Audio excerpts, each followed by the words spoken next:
When the zombie apocalypse hits, you need to ask yourself, who can you really trust? There's only one person you can trust in a time like this, and that is yourself. You're the only person who can make sure you have everything you need to survive. And that means supplies, weapons, and even people. The best thing you can do is take control of your own situation and don't let anyone else tell you what to do. If you want something, whether it's food or shelter, you have to be of the mindset that you can get it for yourself. But what about my friends and family, you might be asking? Family and friends are often the first people we think of at times of crisis. But is that really the best idea if your goal is to survive?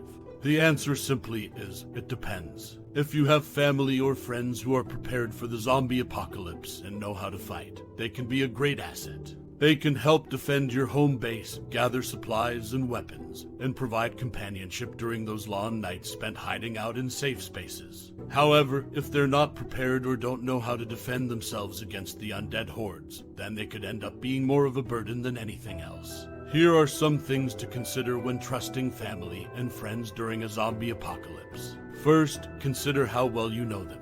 If you've only known them for a short time, it's probably not a good idea to trust them with your life. If you have known them for a long time, though, and they have proven themselves to be dependable in the past, then they could make a good ally. Second, think about what they're capable of. Can they handle a gun? Do they know how to use any other type of weapon?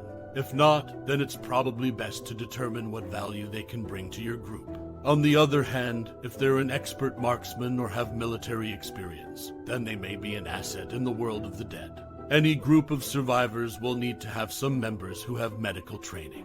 A good question to ask yourself is if they have any medical training that would benefit a survival situation. If they don't, then it's probably not a good idea to trust them with your life. On the other hand, if they have first aid training and know how to handle an injury or illness, then they may be worth trusting. Third, you will need to take into account their mental state. Are they in a good place mentally? Do they seem like they're on the verge of snapping?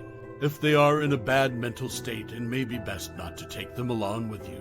Any further pressure may cause them to break down when you need them the most. On the other hand, if they seem level-headed and stable, then maybe you can trust them.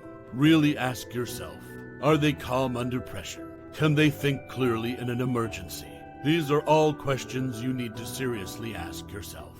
Finally, you will need to consider their level of preparedness. Do they have supplies? Will they be willing to share them with you if necessary? If they don't have any supplies, then they can't help you survive.